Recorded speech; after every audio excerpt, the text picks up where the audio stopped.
We have some big news to go over today as Luka Doncic has come out and revealed the truth on the Lakers and his future. We're going to break down exactly what he said, as well as break down multiple updates that Doncic has given out. Also discuss a rumor surrounding a perfect trade regarding one particular player in Jonathan Isaac and the Lakers. A ton to go over today, folks. Before we get into it, if you're part of the percentage who aren't subscribed to the channel, you guys have been absolute beasts. 90% of you who are watching right now aren't subscribed. Make sure to hit that subscribe button. Ladies and gentlemen, there is a lot to go over today. And obviously, we've been talking a lot on this channel about a bunch of different targets the Lakers are getting into. Free agency is opening up very, very soon. A ton of new reports are dropping.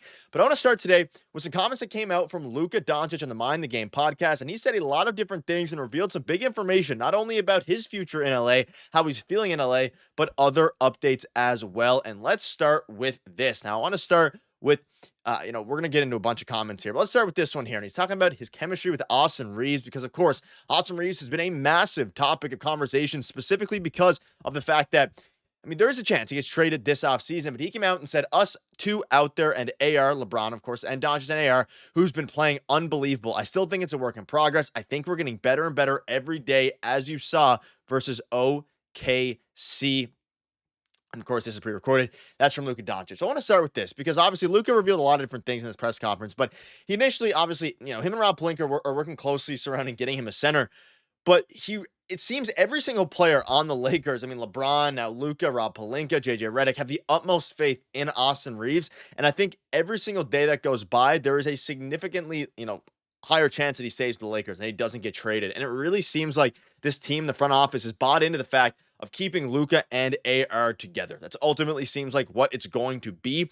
And I don't hate it. I've obviously been an advocate on this channel about trading Austin Reaves simply because I don't know how he's actually going to fit with Luka Doncic on a championship caliber team. We saw it against the Timberwolves. He struggled a little bit, albeit to AR's credit. The Timberwolves are probably the worst matchup for Austin Reaves. But Luka gives credit to him in saying that basically with those three out there, everything I think can work well, but they're also going to work on it all off season long. So some interesting comments there, but I also want to dive into now Luka talking about playing with LeBron. This is the first time that he's really opened up with a lot of these things. I've never played with a guy like this. Just being traded to LA, it was different, but to play with guys like him is unbelievable. I can learn so much stuff.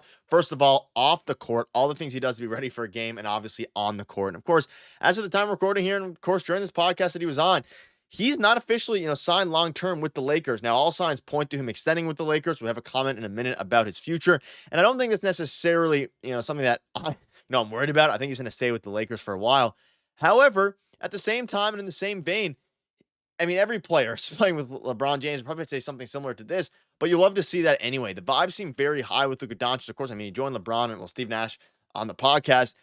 And I just love the way that everything is, working out so far for Luka. They have a ton of work to do this offseason. Of course, they struggled in the playoffs their first year. This wasn't the year for them to really go all in. They're going to be going all in this offseason. But to have Luka Doncic finally come out and just speak his mind publicly about the team, about how he's feeling, is a very good sign. And ultimately, he's going to learn a lot from LeBron James. That's one of the best things you can get if you're Luka Doncic. You're already an elite player, an MVP caliber player. All you need now, of course, learn from one of the greats, and that's exactly what he's doing. And LeBron James shared similar confidence. He says it's always his pace on Luka Doncic's playmaking. It's never a game where you speed me up or he can speed me up. He moves at his own pace. He's never been on the floor where he allowed someone to dictate where they're going to put him. It's always been the opposite. We've seen throughout his career where there are passes that guys in league history never could have made. And, of course, getting high praise from LeBron is something that, we all know how good Luka Doncic is. But at the same time, I think with each passing day, LeBron's probably going to opt into his player option. They need LeBron and Luka to be on the absolute same page, and it seems like they develop a lot of chemistry off the court, and that's something that is going to be big for them this season. Develop that chemistry off the court, figure out how to get these things to, work again off the court, because at this point, chemistry is what they need. They need, of course, defense, all these different things. And Luka finally revealed the truth and how he feels about LA. This is the first city I've played in that has the ocean. I really like the ocean. I like it very much. The only thing is the traffic. Every time there's famous people sitting courtside, that's amazing to see. And if you listen to the podcast and things like that, he seems very happy in LA. And of course, he didn't dive into specifics surrounding his upcoming contract. The Lakers are going to pay him. They wouldn't have given up all their assets in LeBron and or AD and, of course, Max Christie in the first round pick for Luka if they're going to extend him.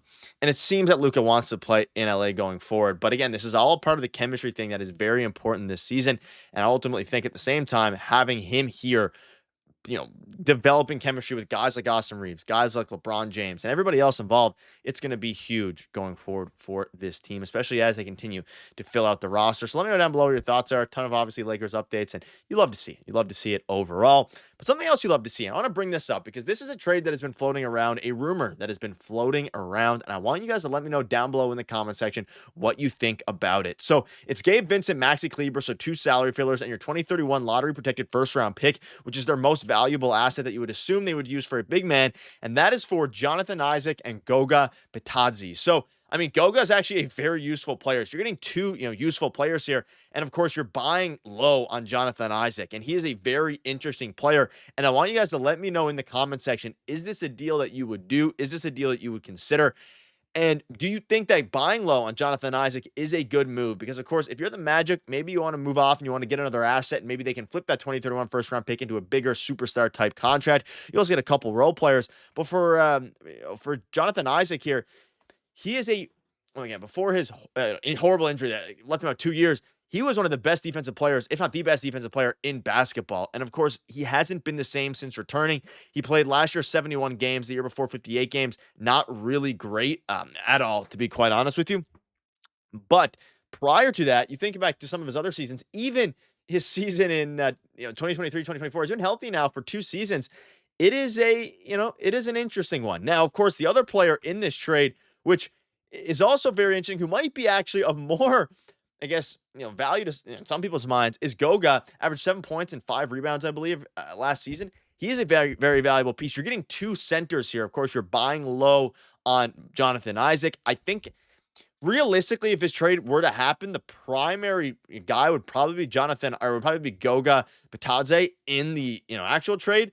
But I mean, both players here could be interesting. However, I also feel like if you're giving up your first-round pick for both these guys, you're not getting a surefire starting center, and then you've given up your main and valuable asset. Of course, you still have Dalton Knecht in this deal, so maybe they go ahead and they flip him for a 3-and-D wing. But it's a very interesting trade, and one that, again, this roster is very flawed. You have Rui, you have Dorian Finney-Smith. Rumors are coming out about Dorian Finney-Smith and Rui Hachimura in trades. Bronny James is supposedly going to be getting a lot of playing time next season, which is going to be interesting. Maybe they use all their assets on an elite center and then hope that Bronny James can turn into a rotation player and be a 3-and-D wing. I don't think that's the right play, but at the same time, I do think it's a play that they're considering. Like, there's a lot of moving pieces here with this team, and I ultimately think that getting a guy like Goga and Jonathan Isaac could be very interesting, especially because it fits the salary. Both those guys are on pretty low contracts for the next couple of seasons. So let me know down below what your thoughts are. I mean, I don't know if the Magic would necessarily do this. You'd probably have to give up a little bit more, but it would help the Lakers out a ton. You get 2 very valuable players, and I do think Jonathan Isaac has some untapped potential that was tapped at some point prior to his injury when he was elite back in 2019 before the COVID shortened season. But ladies and gentlemen, let me know down below what your thoughts are. A ton of new updates coming out. We're keeping you up to date with all the latest news. You guys have been absolute beasts. Thank you guys for watching. See you guys later. Cheers.